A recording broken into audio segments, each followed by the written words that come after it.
ఈ వీడియోలో అనకొండ మూవీలో నుండి ఒక భయంకరమైన సీన్ ఎక్స్ప్లెయిన్ చేస్తాను. మీరు చేయాల్సిందల్లా ఒక్కటే, ఈ వీడియోని స్కిప్ చేయకుండా లైక్ చేసి చూడండి. దానితో మీరు ఒక్కసారైనా ఇదెక్కడి పురుగురా మావా అని అంటారు. ఇంకా లేట్ చేయకుండా వీడియో స్టార్ట్ చేద్దాం.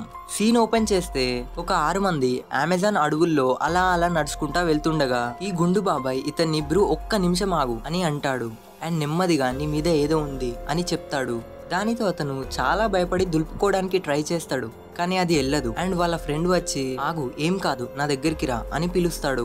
తన ప్యాంట్ జోబులోకి వెళ్ళి లైటర్ తీస్తాడు. ఈ బ్యాగ్ వేసుకున్న అతను అదేనేమో ఆ పురుగు అనుకొని చాలా భయపడతాడు. కానీ వాళ్ళ ఫ్రెండ్ అరే ఇది జస్ట్ లైటర్ రా అంటాడు. ఈ బ్యాగ్ వేసుకున్న అతను అరే త్వరగా తీయవయ్యాను ముందు, అదేంటో అని నేను వణికి చేస్తున్నా అంటాడు. వాళ్ళ ఫ్రెండ్ అంటాడు ఇవి రక్తాన్ని తాగే జలగలు, కానీ ఇవి నీటిలో ఉండవు, అంతే తేడా అని చెప్తాడు. దాన్ని తన చేతిలో ఉన్న లైటర్ తో కాల్చి తీస్తాడు. తర్వాత తన అంగి కింద కూడా ఉన్నాయేమో అని ఓపెన్ చేస్తాడు అంగిని. అరే నువ్వు అంగెందుకు ఓపెన్ చేస్తున్నావురా అని అంటాడు అతను. వాళ్ళ ఫ్రెండ్ ఏం లేదురా అంటాడు. కానీ ఆ పురుగులని అందరికి చూపిస్తాడు వాళ్ళ ఫ్రెండ్స్ కి. అండ్ అన్నిటిని మెల్లిగా పీకేసి తర్వాత నెక్స్ట్ సీన్ లో ఇతను తన షూస్ ని తీసి కాలుని రాసుకుంటాడు. షూస్ వేసుకునేటప్పుడు వాళ్ళ ఫ్రెండ్ ఆగరా, దాన్ని వేసుకోకు జాగ్రత్త అని అంటాడు. అని అక్కడి నుండి లేసొచ్చి వెళ్లి అతని షూస్ ని దులుపుతాడు. దాంట్లోకి వెళ్ళి ఒక స్పైడర్ వస్తుంది. వాళ్ళంతా చాలా భయపడతారు. కానీ వాళ్ళ గ్యాంగ్ లో ఒక పెద్ద సైంటిస్టే ఉంటాడు. అతను దాన్ని తన దగ్గర ఉన్న బాక్స్ లో వేసుకుంటాడు. అండ్ ఇలాంటివి ఇంకా నాకు చాలా కావాలరా, వెతుకుదాం పదండి అని సీన్ క్లోజ్ చేస్తారు. వీడియో నచ్చితే ఒక్క సబ్స్క్రైబ్ చేయండి.